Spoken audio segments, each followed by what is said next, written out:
Welcome to the Ancient Health Podcast, where East meets West in the world of medicine. Let's bridge the gap between ancient practices and cutting-edge medicine. Let's get started. Hello, friends. Welcome to the Ancient Health Podcast. I'm your host, Dr. Chris Motley. I have a very good friend of mine. We haven't talked in a while, Dr. Aimee Raupp. She is one of the leading experts when it comes to fertility, and she is a Chinese medicine practitioner. And we have had really great conversations about how the strength of the egg, the strength of the reproductive system actually can help a lady get pregnant. And she has seen thousands of people get pregnant through her protocols, through her treatments. She has come out with a new book called Yes, You Can Get Pregnant. And we are going to talk about pregnancy, fertility today. My good friend, Aimee Raupp, thank you so much for joining me today. Thank you so much, Dr. Motley. It's great to stop be here. it. Chris and Aimee. This is Aimee, Chris. I know. But thank you. And yeah, it's actually a revised edition, right? So I wrote Yes, You Can Get Pregnant originally in 2013, I suppose. And so this was like the 10-year revision, a little late, maybe 12-year revision.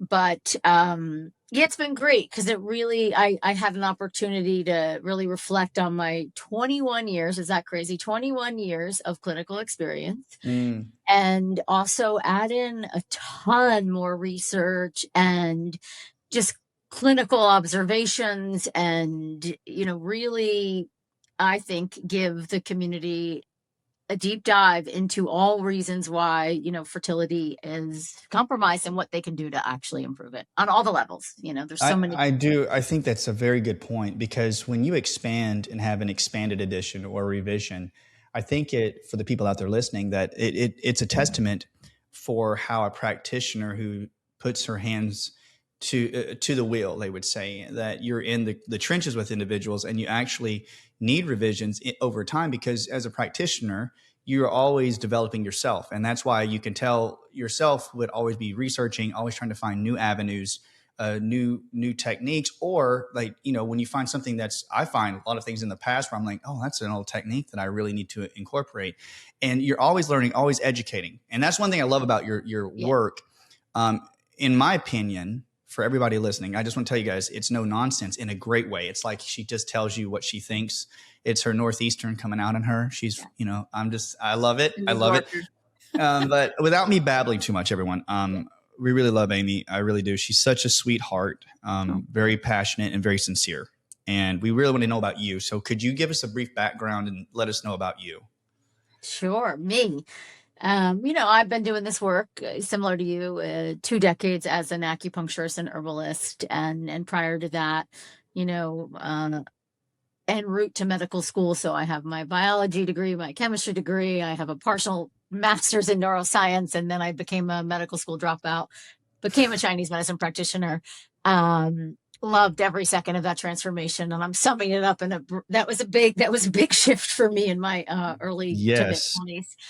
And then, just in clinical practice, then I continue to learn and grow always. And, nutrition, functional medicine.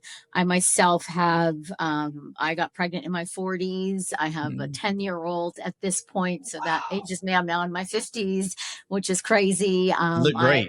I got pregnant naturally at 41. And then also at 45, I had a miscarriage at 45, which was sad and hard. A huge growth opportunity for me. But it also was, a pregnancy that wasn't completely planned. And I think it shows that the work I do and that I practice what I preach, my cycles are still actually fairly regular at 51. And so I do everything I tell others to do. And that was my commitment. When I first wrote Yes, You Can Get Pregnant, right? I think I was like 37. I was uncoupled. I was childless.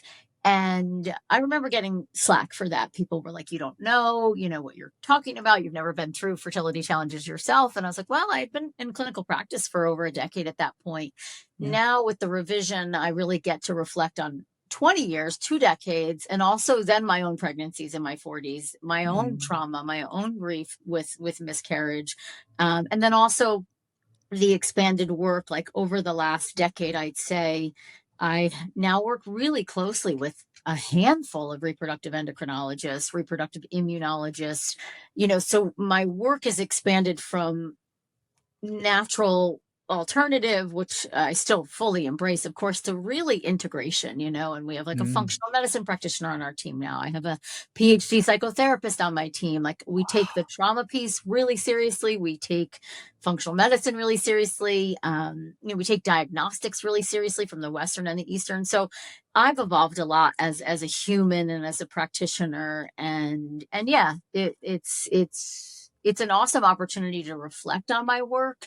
What I also found amazing from when I first wrote Yes, You Can Get Pregnant till now, when I'm revising it, is, so much of what we've talked about in Chinese medicine for thousands of years, living in accordance with the Tao, and, women should be able to conceive until the age of 49.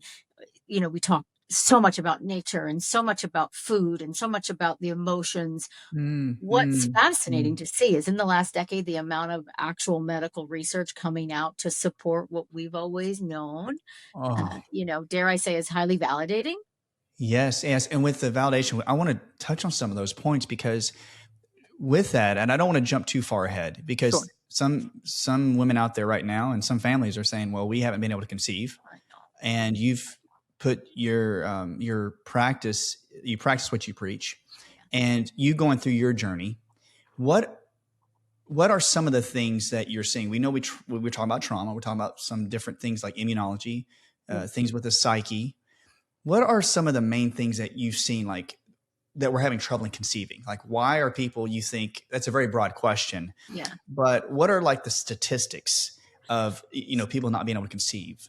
So, in like the 70s, 80s, it was about Mm-hmm. 1 in 12 couples were struggling with infertility. I don't like that word, but that's the word they use, so we'll use Yeah. it. And we are currently at 1 in 6. What? And yes, infertility rates have doubled in the last 40-ish years.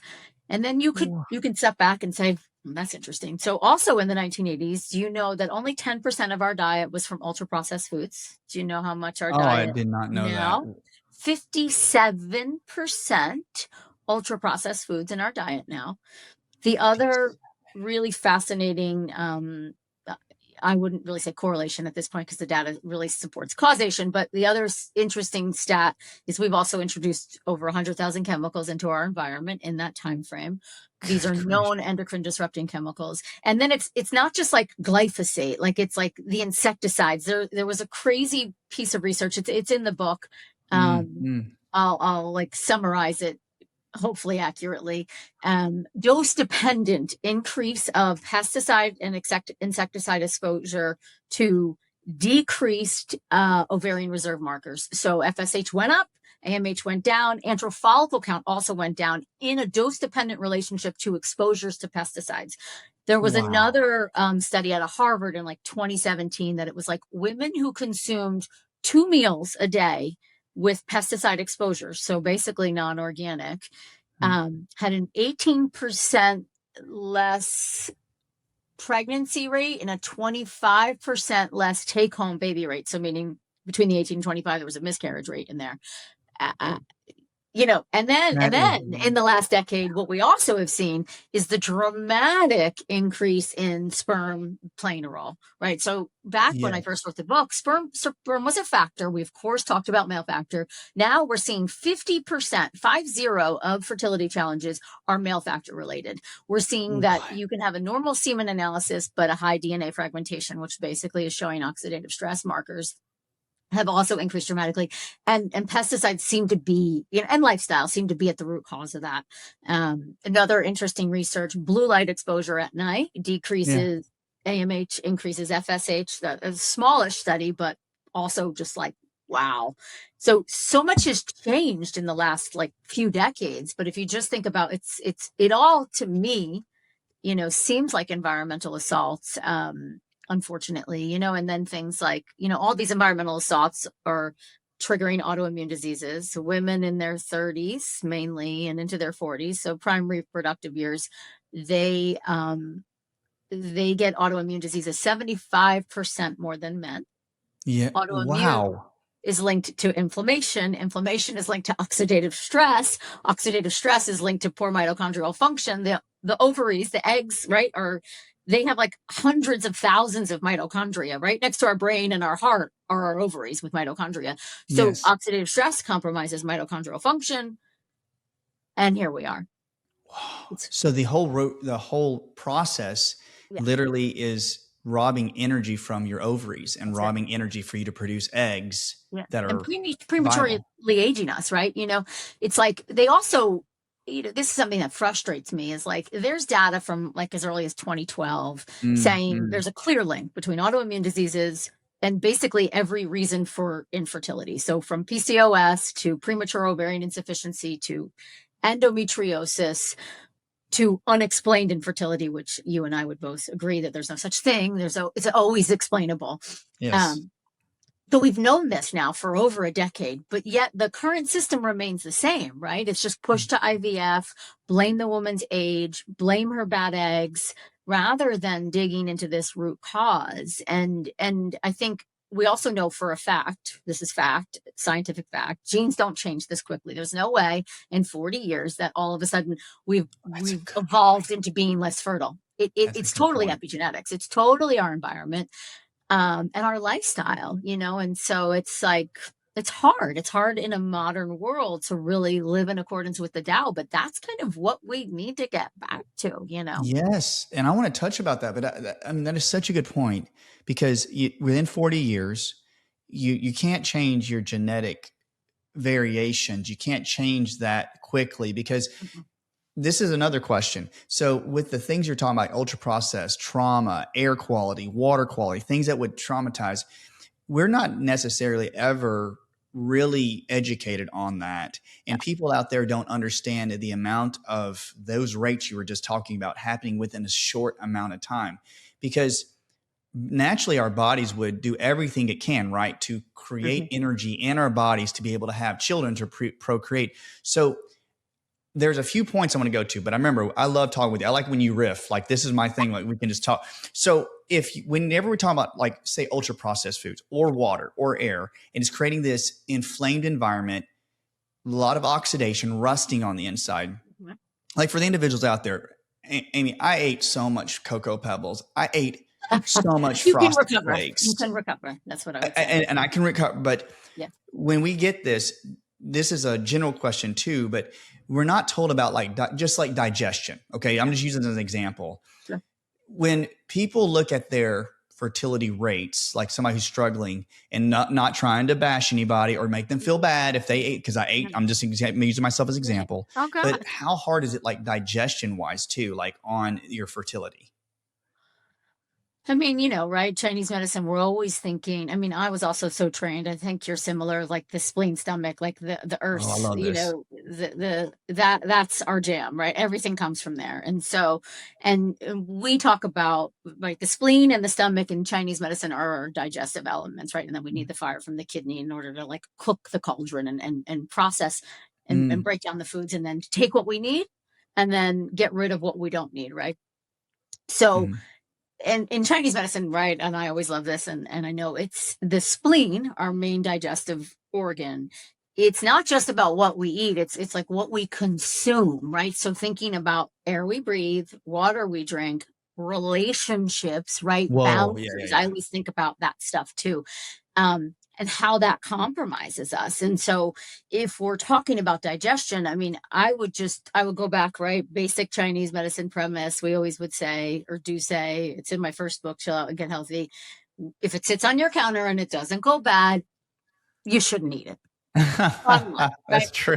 It's like it should rot, it should mold, it should go bad. And Yeah. I use the analogy in Chill Out and Get Healthy of like if you find an M&M in your purse like a year later, it's still an M&M, like it's still the same color, and it still probably tastes like an M&M. I don't think I would recommend eating it, but like it's still there. Like I have children, when you clean out the car and you find the snacks in the things, like it's like they're Yeah. still there. It's still a Cheez-It. It's still a Cheez-It. A year, I don't know how many years later, it's still a freaking Cheez-It. It's still a freaking Oreo or Cheerio.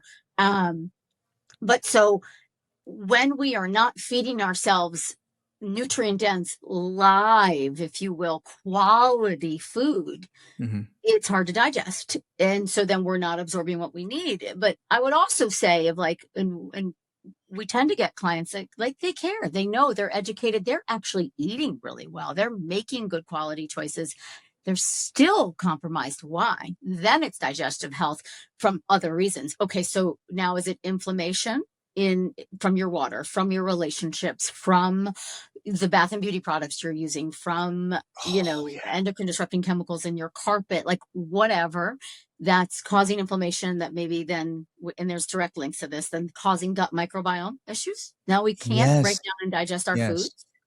And Yes. then we have, we have an inflammatory process that then kicks in and starts. And so, and I think Chinese medicine, right? We're always thinking like, okay, I want to know that you can take this in. I want you to know that you can absorb it and utilize it. So we're always Mm. digestion, digestive fire, the ability to assimilate and create.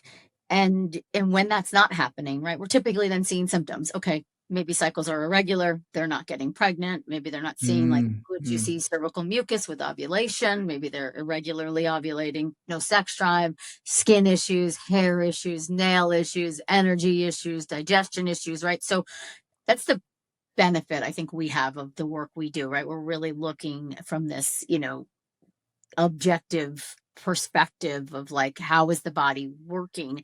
And I'm always thinking like I'm going back to Mm. the spleen, stomach, and then also the kidney yang and the fire.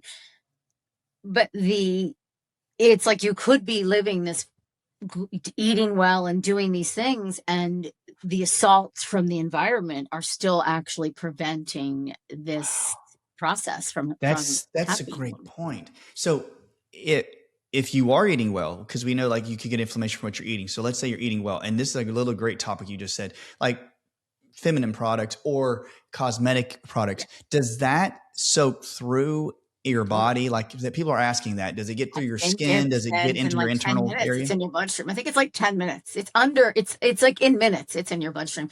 There's also another stat.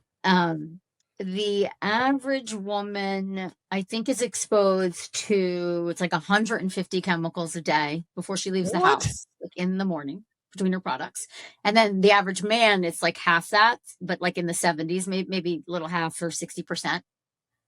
Wow. And So yeah, you have to think 50. about that. Then of course, like quality water, quality air. And I always think about like, right, isn't it Gucci in Chinese medicine? It's like Yeah. it's like what we consume and bring in. I think about relationships. Like that to me is part Yes. of our consumption. And one thing I say to my clients when I'm working with them, it's just like a question I pose of like, how much of you are you giving away every day versus keeping for yourself? Wow. Meaning like these relationships, and that could also be work. It's just like there's so much stress on us now from Yes. these environmental assaults, from like, you know, things we have to do every day, our to-do list, whether you are a working woman or you're not, or your partner's working or not, like just so much we manage. And then we're, constantly on these things, and then we're on these things. And, it's like, You're there's a right. lot. Do you take time for yourself? Do you slow down? Like, do you get outside every day? That's Do you right. see You sunlight? mentioned that on a one of your posts, which I really loved. You talked about um, how much you intake from other people and how much energy. So some individuals think I don't, when I say woo woo, they may think, oh, really? Like you can actually get toxic, maybe toxic relationships. You could have people or things in your life that you consume, like it's emotionally consumed, right? And so your body, you're talking about how you consume. So it's a great point. It's not just what you eat in your body; it's actually what you're consuming as emotionally. So you're saying that the emotions and the toxic environment or the environment you're in can actually have a really big effect on your reproduction. Oh, totally. I mean, I think too, and this is not to make anyone feel bad or blame, because like to your point, it's like I also do want to always say with all this, I'm not saying it's your fault. I'm just saying I want you to be aware, and That's can we it. Yes. shift, right? And Yes. it's always like it's not perfection. I think there's like this 80-20, 70-30 rule where we can get away with this. But um, you know, those toxic relationships, if you will, it's like you're carrying those burdens, right? You're Yes. choosing on some level to allow this in your life? And is that creating a sense of safety or a sense of survival, right? Because safety is what we need for fertility. Yes.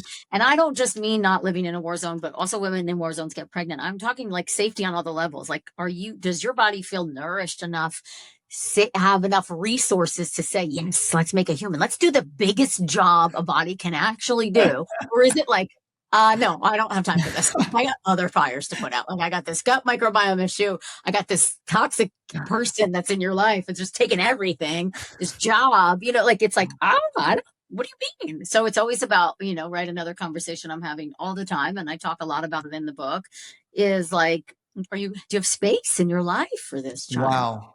So they would mean the space. Do you have Like a safe here. space? Yeah. Do you have a space for yourself? Yeah. And I know this is not a different topic, everyone. I think that Aimee has such a great point about the emotions.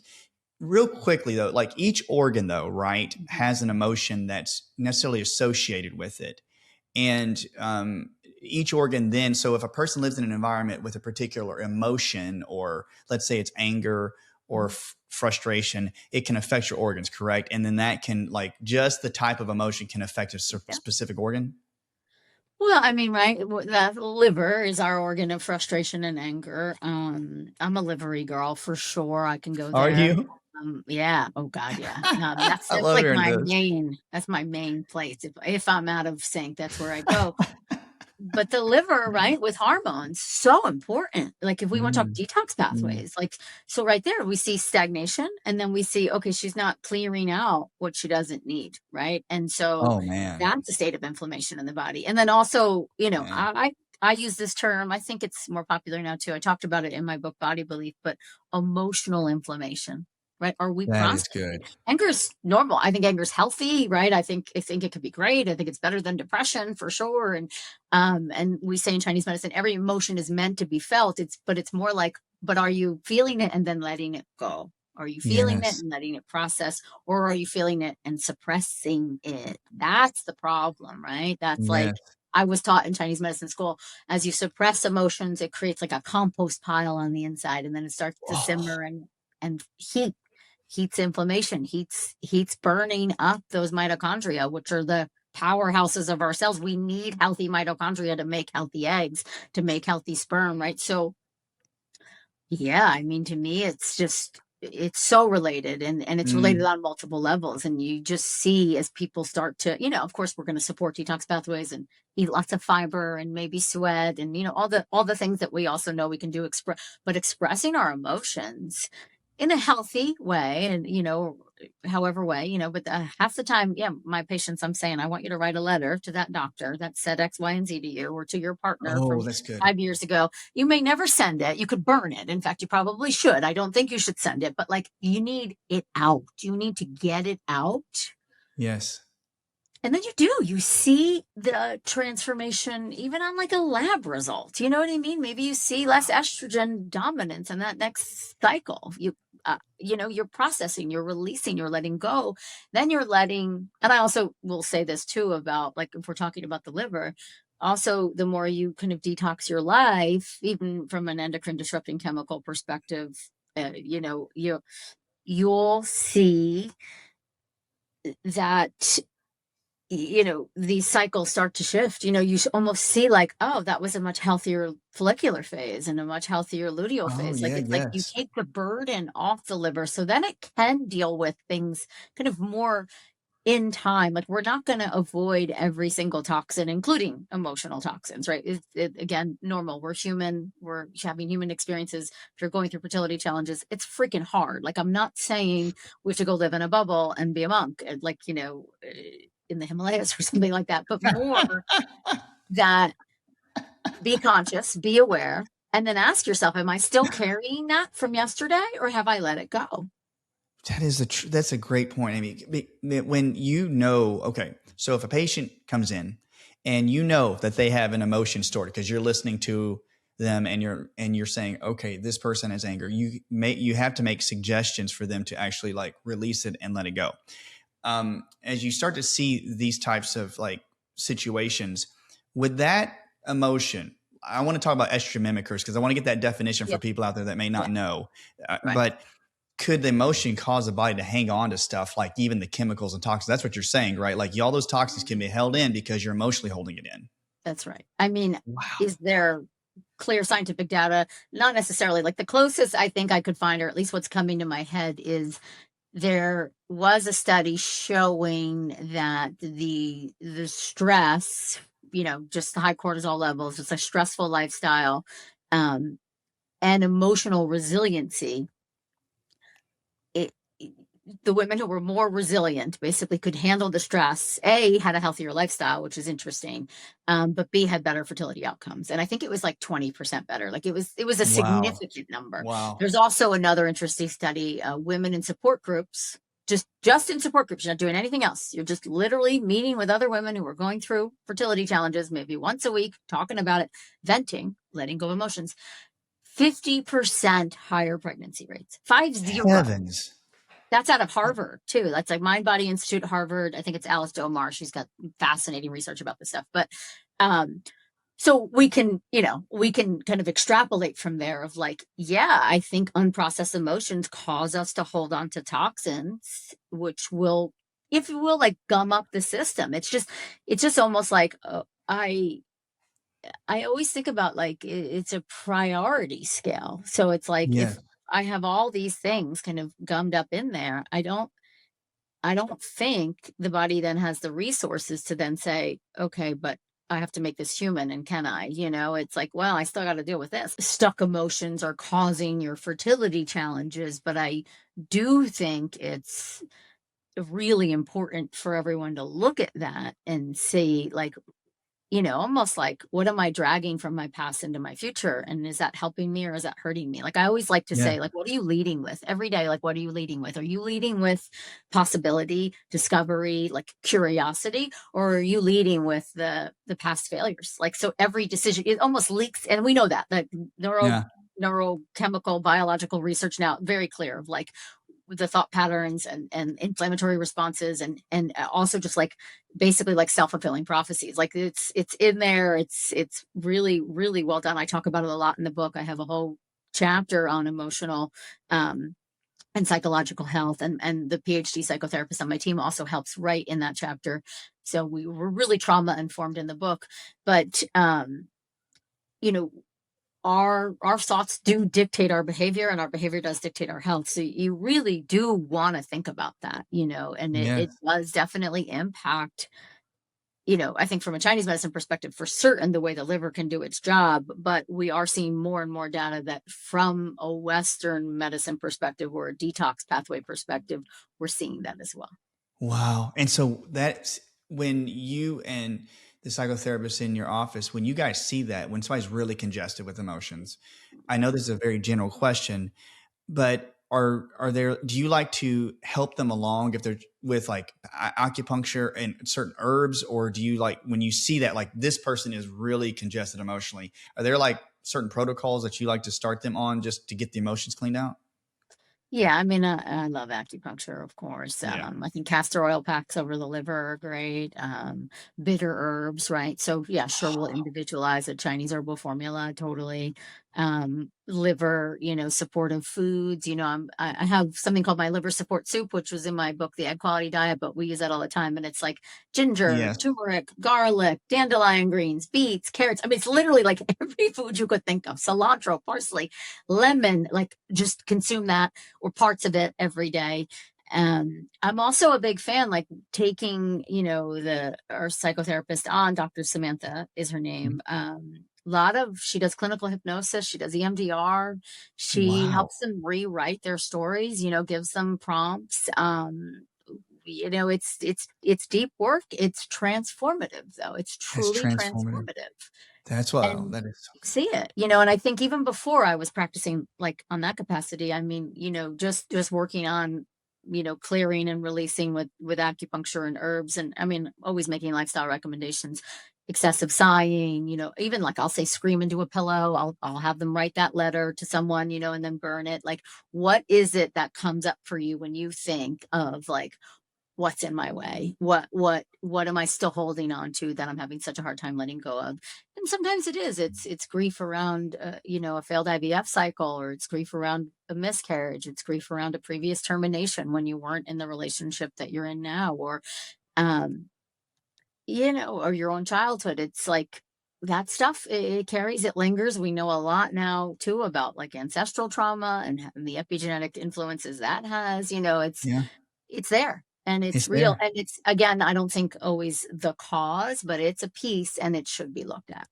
And that's a great way to explain it, because so individuals you've seen, and I can tell because through your books you talk about this, that there are times, or you can get a person's emotional resilience strengthened. Let's say they're in a situation and they're telling you, Aimee, I really can't get out of this situation, whether it's job, work, Mhm. relationships. So they can build their strength up to actually help them along, Yeah. even if they're in that situation. Yeah.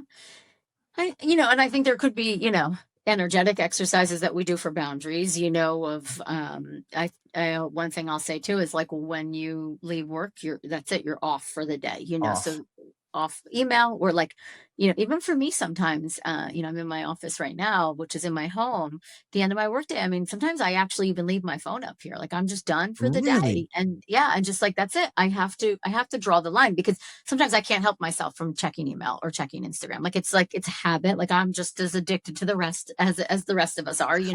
So I have to put these things in place.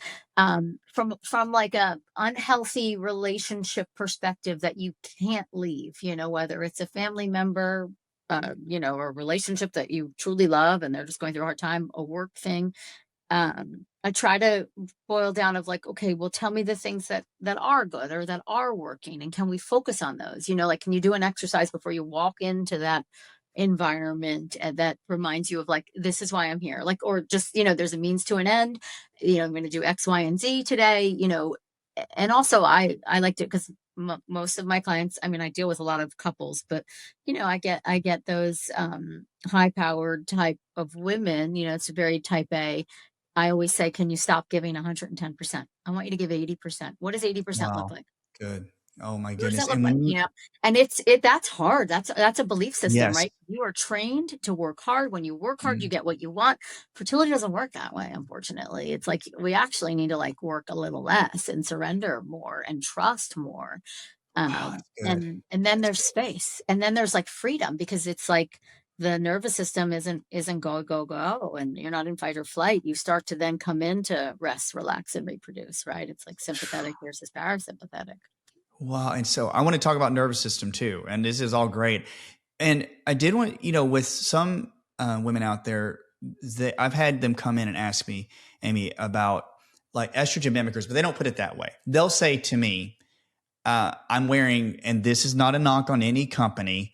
They always use the broad term. I wear a Lululemon or I wear something synthetic, and I've heard about the frequencies of certain material that are better for you, like linen or cotton, but can't. So they're asking me, so you're saying, doc, they were like, you can get some kind of chemical in your body that's an estrogen PFAS. mimicker. I mean, these PFASs they are not pretty. And it can Um, get through from your clothes. Yeah, and it gets into your bloodstream. I mean, there were recent studies. They're finding pesticides and PFAS in ovarian follicular fluid. They're finding it in seminal fluid. It's Wow. getting in there and it's causing oxidative stress. Now, like with that, I would say, you do your best as a human. Yes. I think Yeah. if everything else in your life, like you've gone non-toxic with bath and beauty products, like I think bed sheets are so important, linens like that, things that you're spending hours of time on or Yeah. in, we should consider. But I'm slowly, like even me, I'm slowly moving away from some of those companies and moving into the more organic, like my workout gear and things like that. Because you're sweating, you're opening your pores, you're in plasticky legging. Yeah, yeah, yeah. I Definitely mean, to I do it. think it's all playing a role. Now, but like again, going back to like, do I think though you need to like move to the Himalayas and become a monk and just like live in a linen robe? N- That's That's not impossible too. reality. So what can we do? Like, can we pick and choose? Can we do the best we can? Yeah. And will that make a difference? Yeah. I mean, that's what the research also shows. Like, if you remove the ultra processed foods or you removed the endocrine disrupting chemicals, within about 3 months, the system recovers. And so it's about reducing exposure. I don't think it's possible to eliminate exposure just in the current world that we live in. I just don't think it's possible. Well, do you think that I saw a report, and you've probably seen it too, about when people do like a near or far infrared sauna, that they were taking the sweat samples of individuals who had gone through like so many weeks of it, and they were finding microplastics and these types of chemicals in their sweat. Yeah. And they said that their mitochondrial rates actually increase, their energy output increase because they were sweating it out. Do you think that's good for ladies who are trying to get pregnant, like doing infrared? You know, one thing I see a lot of is this feeling of low energy. Like you're doing everything right, but your body just doesn't feel as strong or resilient as it used to be. And many times, that's not just about hormones or stress. It can come down to how your cells are actually producing energy. Inside your cells are mitochondria, these little energy factories that power everything. Your movement, your focus, even how you recover day to day. That's why I've been using MitoCure from Timeline. It helps support your mitochondria by clearing out the old damaged ones so your cells can function more efficiently. For me, I noticed better energy and just feeling stronger in my body overall. Timeline's clinically proven formula is now available at a new lower price. MitoPure now starts at $79 when you go to timeline.com/Dr. Motley. Yeah. I do, though. I always think about the yin, in Chinese. That's what I was wanting to. I want to ask about I think about, so yin is our fluids in Chinese medicine, right? Yin is our blood. It's our cervical mucus. It's what makes our eggs nice and juicy. So we need a good amount of yin. So there's certain women I'm recommending more saunas to and certain I'm not. But I usually have like a general rec of like, you in your follicular phase, I think you could sweat it out 20 minutes, 3 to 5 times a week.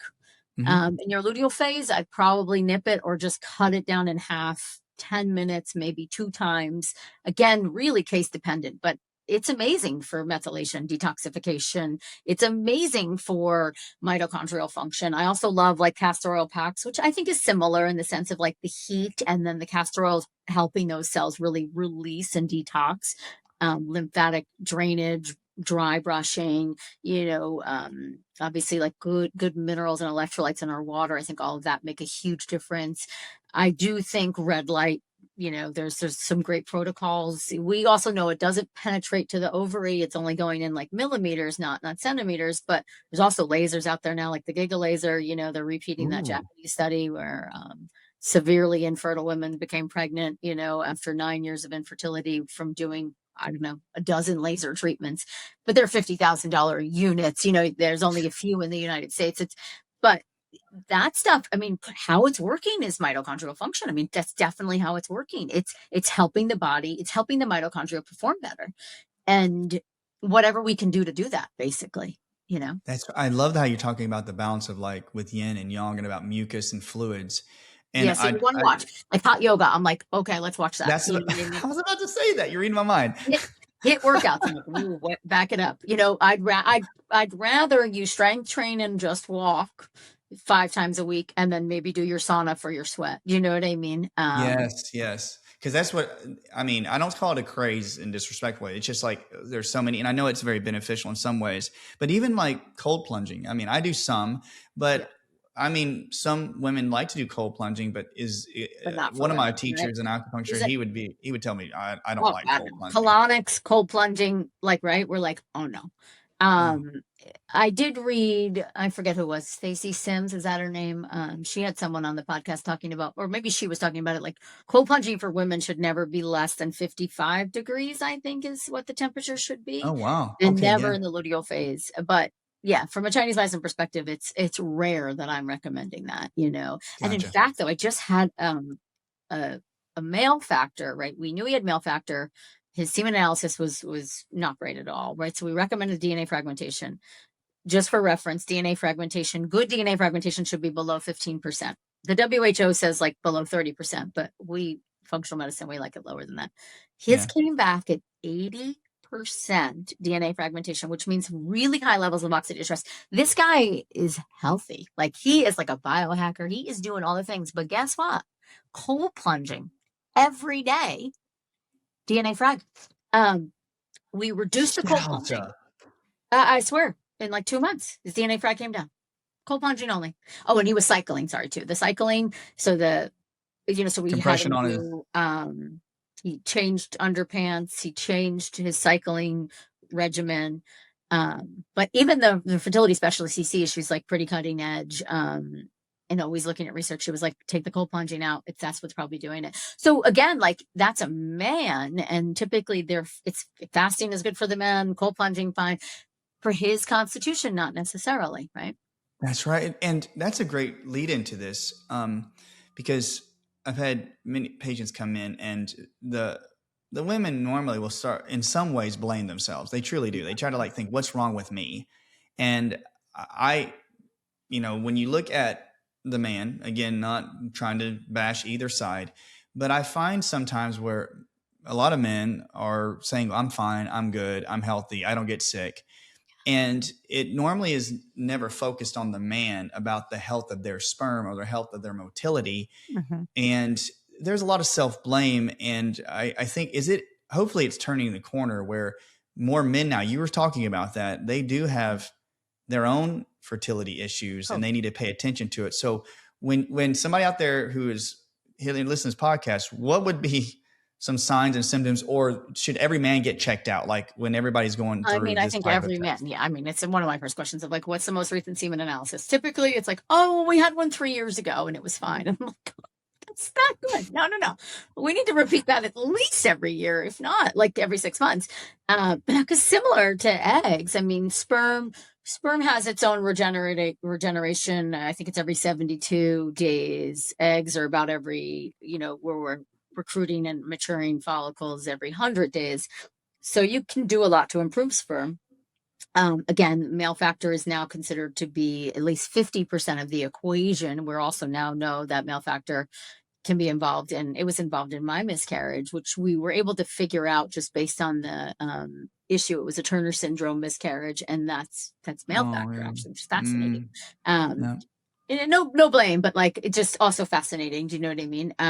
But it's involved in placental development. It's involved in neurological development. It is involved in miscarriage rates. It's also obviously like embryo competence. Like if you're doing IVF and your embryos keep dying off or they're not fertilizing, you need to be thinking about male factor. And so Yes. the other thing too to keep in mind is, I don't know that I always explain this correctly, but the WHO, their semen analysis parameters, like what they consider good, is based on the lower 5% of all the men tested. So not the upper 5%, the lowest lower 5%. So like they're looking at the lowest of the low and saying, if you are there, you're good. What? Well, mind you, that's changed over the last decade because the semen analysis is just getting worse and worse. You know what I mean? So it's like, oh, that sounds really smart to me. And that's like, why won't we be looking at the upper 5%?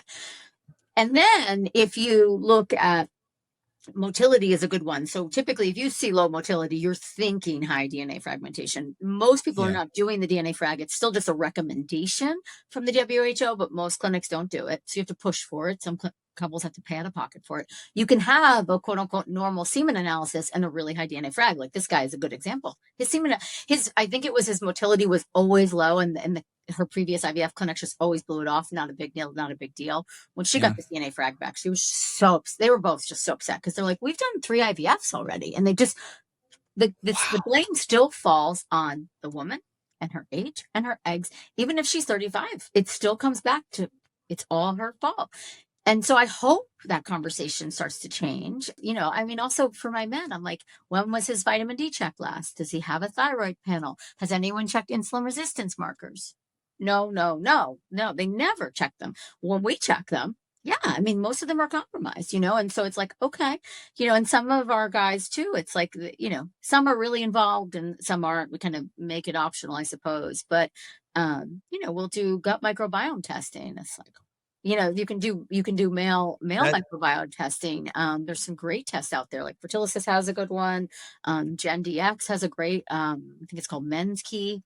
You'll see these low-lying infections, and it's drop dead on, Aimee. I know you have. Yeah. some patients that have had fertility issues where the man went through it, they would at times, I can go through a lot of bacteria, but they would have like high amounts of strep or staph, and it was so high in them. I would tell them, I said, I don't think you would have a good chance of getting pregnant with this high levels. And even like if they did a normal like oats test, the amount of yeast in some men, like men said, well, I'll go work out and I get a lot of crotch rot, they would call it. It smells really bad. I'm like, there's a lot of fungus down there. That's right. And then you've and given it's going that to to hurt you. her. And then, same thing. It's like when you look at the microbiome testing, that's the other thing too. It's like, and I talk about this so much more in this edition.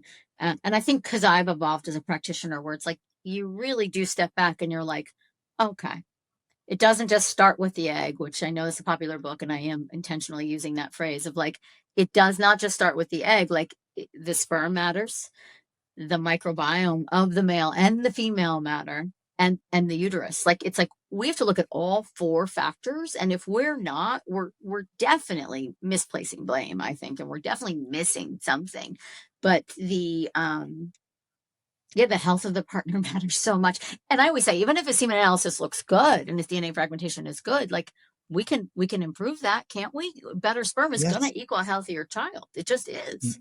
Definitely. And I think I love the labs, and maybe Aimee, if we could get like just like simple list of like some of the labs you recommend, because with like microgen, it is alarming. Like when some individuals, for males, that would have, let's say, a low lying or a very hiding type of like UTI, which would affect your sperm and affect your semen. And most of the time the male's like, I don't have a problem. Oh, I get a little bit of warm urine, I'm fine. And I'll check and I'm thinking, no, your prostate or your circulating sex meridians are really, really off. I think you've got an infection. They go get the test. They'll have like high amounts of E. coli. And they thought, well, I don't have a kidney infection or a bladder. Yeah, you do. You got a heavy amount of E. coli. And that's why it's so important. You're right. When both got come all together, that heat down there, and you're just crushing that sperm, man. Crushing them. Agglutination. That's another one on the semen analysis. That high agglutination always makes me think of dampness from a Chinese medicine. Damp heat. Do you know what I mean? When it's like, that's like if the sperm sticks together or not. And it's like when they say agglutination is high, I'm always like, okay, we got to look at his microbiome. We have to figure this out. There's something's going on here too. It's damp heat, and it's like, it's toxic. It's not going to create a healthy child. It's just not. It wouldn't, because like I always think in my brain when you call it damp heat, I always think of like an old shower curtain that has like mold and you know what I mean? Yes. That's my thought of damp heat. I'm like, oh, it's like turbidity, the shower curtain, right? Like I love that word. It's just a Chinese medicine word. It's like it's very turbid in there. I just don't even want to think about it, because some of the terms I'm like turbid. And I mean, that's another, actually, like the quality of the air we breathe, right? Like air filters are so important. Mold. I mean, there's just so many assaults that are coming from so many different angles. Like looking at, one of our guys, a really high DNA frag, he works for a company that it's like a vape company, and he works in, the kind of the factory area, and he's constantly like inhaling whatever's going on in the vaping situation. It's like, okay, like, can he leave his job? No, unfortunately, but can we get an air purifier in his office? Can we do something? Can he open a window? Can we, he's wearing a mask, like he's minimizing as much as he can, and it's actually helping improve. We're getting I was like, you're going to put plants in the office. You're going to buy I'm a big fan of the air doctor. You're going to buy an air doctor. Like, yes, it's an investment. It's going to change things. One of our girls, she worked like in this paint area. And it wasn't every day, but this toxic level of paint, same thing. It was like, okay, she can't go and quit her job, unfortunately. But the chronic exposures, and no one's thinking about that, most IVF clinics aren't even really talking about endocrine disrupting chemicals at this point, which to me is like, how is that humanly possible that no one's looking at the data? I mean, it's clear. It's crystal clear. We got like 20 years of data at this point. It is crystal freaking clear. And they still just are like, well, you're running out of eggs, and they're all bad. And it's also like, well, we also have data against that too. By the way, women in menopause still have 1,000 eggs left in their ovaries. Did you read that? Because that's actually science now too. Like, sure, and it's not a cliff, it's a slope. Wow. You know what I mean? Like, let's adjust our things here. It's just old school dogma, and it's I don't know. You were hitting nail on the head with that, because you're triggering up, like, when you think about patients as well. I had a gentleman, and he worked in a printing company, and he ran the dye machines. He Yeah. worked his way up to it, and he would have chronic headaches, but his testosterone was so low, Mm-mm. and all the meridian pathways, it would go back to his lungs. And I was saying, I'm not saying I know what you're going to do for your testosterone. He had to quit his job. They were downsizing, so he's like, I'm going to quit, and his testosterone starting to raise. And I was like, all those fumes in that place was just Bound it up. screwing his Yeah. hormone system Yeah. up. Wow. And with hormones, okay, because I do want to talk about nervous system regulation, but when you talk about, let's say, birth control, now when a person wants to get off birth control, does it take them a while for their eggs or for their body to get strengthened to have the baby? Because I had a close friend of mine, and when they get off birth control, they thought, well, I'm just going to get pregnant after this and just hurry up and try. But I personally thought, I think you need to strengthen up your eggs and strengthen up this system. What is your thoughts about that? Yeah. 100%. I say it 3, 6, at least 3 to 6 months. Some of the research says normal ovulatory function does not restore until 9 months after getting off the Whoa. pill. You can tend to see chemical pregnancies early on going Yeah. off the pill if they go right into trying, and I think that's fully a representation of the system and all the micronutrient deficiencies, and that the follicle doesn't have enough energy at this point to make that healthy egg. Yeah, I mean, I think it's a very common place where you'll get someone who comes to you, she's 37. They've been, thinking about trying to conceive, or maybe actively trying to conceive for a year. She went off the pill at 36, but she was on it since she was 16. Yeah. She's never actually fully established a cycle. You know what I mean? Like it takes a few years for the body to really understand its cycle. And so what we get to witness is like, oh, okay, but here's what you actually look like, and maybe you always had PCOS, or maybe you always had endometriosis and we don't know it now. And now it's starting to come online, we're starting to see it.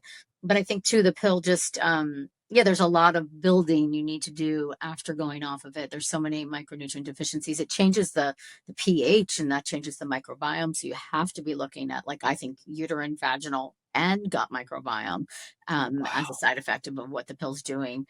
I would also really want to support the detox pathways. I mean, you've been on synthetic hormones for a decade or more, Yeah. I don't know that your body knows how to manage that, and so it's a retraining. That's kind of how I see it. I just like the system is kind of like, oh, this is new. What do we do here? This is interesting. Yes.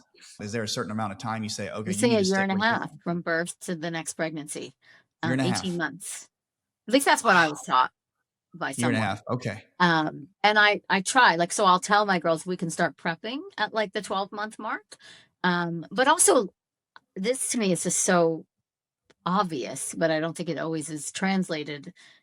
Is the prenatal care that led to that pregnancy that you currently have, so that means nutrition and lifestyle and supplements and all the things, should obviously go through the whole pregnancy, because that's now about baby's development and the health of the placenta, and then postpartum, your postpartum care is really important so that you have the energy and resources if you're breastfeeding, just to recover, all the things, because nature's really smart. Baby takes what baby needs. Like, so if you're not eating enough fat, baby steals it from your bones. If you're not eating enough calcium, your brain, calcium, bones, like, nature is smart. The baby will always get what it needs, and the woman will suffer. And so if she's not repleted, like giving herself an abundance so that the baby can take what baby needs and she has what she needs, then that second pregnancy is going to be hard, especially if there's no like real recovery, especially if she, goes on a crash diet to just lose the baby weight and then wants to start, cycling again, or I mean, sorry, wants to start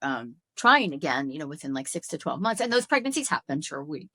I have a best friend up the street, she had years of fertility challenges and then has one. And then like literally 3 months later, got pregnant with the second. Accidentally didn't even reestablish a cycle. Healthy children. So like it's totally doable and all of that. But I think if you really want to be thoughtful about it, we would say at least a year. I usually try to like meet my girls of like, okay, at the 1 year mark, we'll really start preparing again. But to me, what you did for baby number one should have never stopped, if that makes sense. You know what I mean? That's a great point. That's your life. And that's, whereas I think a lot of people think, well, there's a fertility diet, and then that's it. It's like, no, but what I do is I set you up for the best success for a healthy pregnancy and a healthy baby. And you're going to bring that healthy baby into a healthy home. And I don't just mean like a non-toxic home. I mean like an emotionally healthy home, a nourished home, a joyful home. And that should then carry through, right? That's a great point. I love it because when you're talking about a healthy home or bringing the baby into a healthy home, like, and the woman's body is nourished where they actually have good postpartum strength, because I've seen that where they'll take something and do really well till the baby's born. And then they think, well, I'm done and I don't have to do all that. And then in my experience, I've seen where some ladies are sickly, both parties, male and female, they want to hurry up and have another baby. And the woman is still not feeling very good. And to them, it's just timeline. Well, we want to have this kid by this time because we want to have them 2 years apart, or we want them to have, and I'm like, well, you're not really healthy. To me, I don't think that's just not say a wise. I'm saying it's just like, it's not good for the woman to, No, try to hurry up. Right. she'll get really depleted. There's, have you ever read that book, Deep Nutrition? Shanahan, I think is her name. No, Deep Nutrition. It's somewhere on my book. Let me see if It's called Deep Nutrition, but she talks about, and she uses like real life examples of famous people. She uses the Dillon brothers, like Matt and Kevin Dillon, and she uses the Hilton sisters. I guess those two super close together, like they're less than a year apart, maybe like from birth to next pregnancy. And she talks about the structure in their faces and how you can see that like one's more narrow than the other. And it's a sign. I mean, I can't believe if she didn't get knocked for using those two siblings, but nutrient deficiencies in the mom. And you can see it in the offspring. But I tell them, like, you need to go ahead and start nourishing your body as though you want to be pregnant now, because it'll make it so much easier. The baby will be stronger and healthier. And when we talk about the twins, I saw this book, maybe you probably already have it. It's by this Japanese acupuncture. So Japanese acupuncture has different like terminology than Chinese. And he does a lot of analysis. So he said, he used the term Oriental, but it's like a Oriental, analysis in the book. It's an old book. And he would take the pictures of twins and he would show that the ear shape, the facial structure, it was so amazing. The nose shape. Oh, it's about protein and like their diet. Yeah. Yeah. And it was really cool. Like he said, well, this baby got more protein even in the womb than the other baby. And so it put a lot of stress on the mom. In twins. Totally. It's like. Totally. Right. The competition, like one got more. And it was pretty obvious, like in the facial structure. It was super cool. So it's fascinating. And also like, there's a line there where I'm like, oh, are we doing some major mom shaming too? But like maybe, which I don't think is cool, but it's, no shame. I don't mean it in a mean way for us, but just more like I get protective where I'm like, I'll have friends, if they, one child has more of a disability in learning and the other is perfectly fine. It's like, they'll say to me and like a heart to heart, like, do you think it was my nutrition or do you think it was something I did? And it's always like, well, we can't undo any of that. So like, we have to just drop that. The guilt sucks, it's not going to change anything. But B, right. We know this, we can build post-adolescence. We can fix this. We can come after this in another way. I love it that, when we talk about even keeping your body safe, and I'm sensitive about time, but because for you, I'll make sure that I don't want to take too much time, but I'm so grateful. This is such a good convo. I have even more questions, but I did want to talk about just, if we can briefly just talk about nervous system, about the importance of just nervous system, like regulation, or how important it is for the fight or flight. Like, are there things you recommend to patients, or can you touch on that subject? All the time. I think which pathway is your body choosing? Is it choosing survival or is it choosing reproduction? Like, we have to really think about that. And so, I think it starts every morning, if you will, of just what am I going to lead with today? Is my fear leading? Is my, worry, desperation, anger leading? Or is my hope and possibility leading? Or even, can I just be neutral today? I think neutral really serves. Nervous system hacks I love. Obviously good quality sleep and minimizing blue light exposure at night, I think, is tremendously important to the nervous system. And that, like I was saying earlier, we have data on it. It's pretty clear the blue light is disrupting reproductive hormones because it's disrupting melatonin. So quality sleep, things like, of course, meditation or journaling, but even just like getting out in nature, like first thing in the morning, seeing the sunrise if you can, or just getting unprotected sunlight at some point in the morning for at least Mm, 10 to 20 minutes. So important. The dogs help with that. I think, he gets me out there every morning. Um, I love the screaming in the pillow. I love singing. I tell them, like, I want you to put on your favorite song when you get in the shower every day and like yes. dance and sing, like embody, get back in here. If I find like an acupuncture area that's super congested, like, you keep finding it, and I'm like, Mhm. I will say, okay, your fascia is really bound up here and the chi's not getting through there. Yeah, that's The right. key, I said, Yeah. stretch this area out. Like Yeah. when you're out in this shower, Yeah. you have time to yourself, or Yeah. if you have kids, they may want to, like, see where you're at. Cause I have a Yeah. lot of, they're saying, my Yeah. kids, do not leave me alone. Yeah. But do you like stretching would be good too? Like in that Stretching. whole area, I you like think? tapping. Like I'm always like on, like, especially people that have anxiety, or like opening the kidney channel up here, it's just like the Yes. tapping. I also got one of those pulsetto devices. I freaking love Yes. that thing, like the Is it vagus awesome? nerve stimulator, the pulsetto. Do you know that one? I don't have that one. I have another one that's like, it's an FDA one, but you put on your ears and it's helped a lot. Or those HRV, like what's the heart math monitor? Like same thing, like those things. And those are good for the people that cannot meditate. They cannot sit still. It does not work for them. Meditation creates more anxiety, which, okay, that's fine. You don't have to sit and meditate all day in order to get pregnant. Again, consciousness. But I love the pulsetto because it's just like, I don't know, I feel like it's doing stuff, even though I'm not really doing anything. Do you know what I Yes. mean? The So it's like falsetto. those devices, but like any of them, any vagal nerve stimulation, right? I mean, that could also be humming, that could be singing, that could be, I think you've been swallowing, right? There's just like opening up. But I think too, I always think about the throat and like, are we saying are we expressing ourselves? Are we expressing our needs? Yes. Are we Are you speaking up for speaking? ourselves? Yeah. Are we speaking our truth? Are we aligned? I think alignment is so important. And that's all the nervous system piece because it's like another thing I say about therapy is like, there's no point in therapy if you're not going to be honest with your therapist because you're not going to get anywhere, right? It's the same Mm, thing in life of like, if you're not honest, and it's hard to be honest, it's hard, but like, it changes the game. And it I think changed. it regulates, I think nervous system dysregulation is just like we do a lot of things every day that we don't want to be doing, that we don't like, That's and right. so how do we maybe how do we shift that? Also, how do we reframe if we can't stop those things? Or how do we at least bring conscious awareness of like, okay, I don't like X, but I like Y and Z. And so I can balance. You know what I mean? That's a It's, good point. yeah. Yes. Yeah. And I love that you talk about being honest with yourself. Like I try to tell myself, do you ever do that Same. Oh my in the God. day? I'll be All like, the time. I do not like this. Yeah. I'm And like, I'm Aimee, actually is this your angry about truth? it. Is this your truth? It's like, no. This has been such a good combo. We got to do this again soon. I'm serious. This is Yeah, so I fun. know. I know. We tried So last time and then, and we we did, got we to get, tried. Yeah. I'll have Christy keep in touch and then see Same. when you can do in a few months or something, because I Okay. just want to keep Sounds talking. great. It'd be Love fun. it. And okay, I know the revision of the book's coming out. You say Friday. So tell everybody about that and tell them where Yeah. they can find you. I needed this so they can get a hold of you or Yeah. find all your Yeah. products.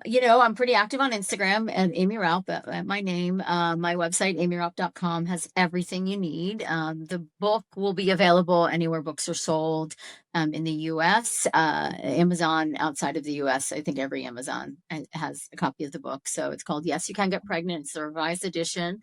And yeah, I'm really proud of it. It's twice the size. It's got like 10 times more research, or sorry, 100 times more. Like literally it's a volume. And I look at it as like, I think it really is going to be the ultimate guide to help you figure out root cause, behind fertility challenges, and also just all the things you can do to maximize fertility. So you can do it even in your 40s, like I did.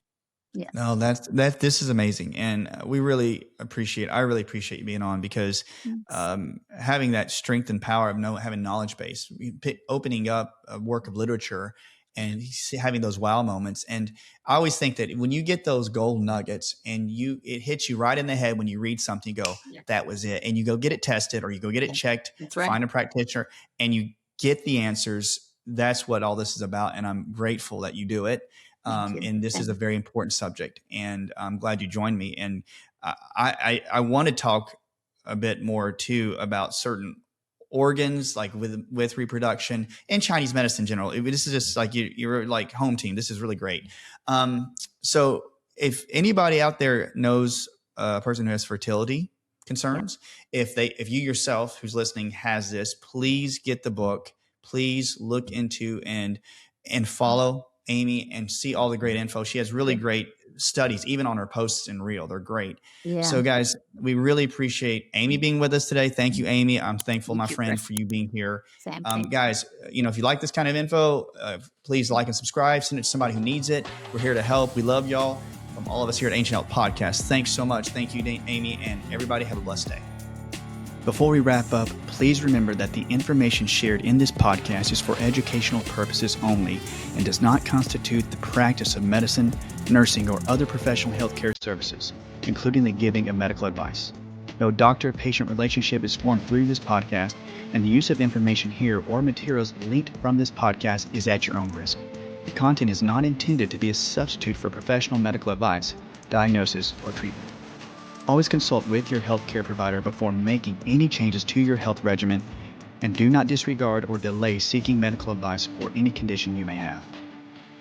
Our content may include sponsorship and affiliate links, through which we earn a small commission on sales made through those links. Thank you for joining us today on the Ancient Health Podcast. We hope you've gained valuable insights into the harmony between Eastern and Western medicine. If you've enjoyed today's episode, be sure to subscribe, share, and leave us a review. Remember, true health is about balance, mind, body, and spirit. So stay tuned for more episodes where we continue to explore how ancient wisdom and modern science can work together to help you thrive. Here's to your health, balance, and well-being. I'm Dr. Chris Motley, and I look forward to our next episode together.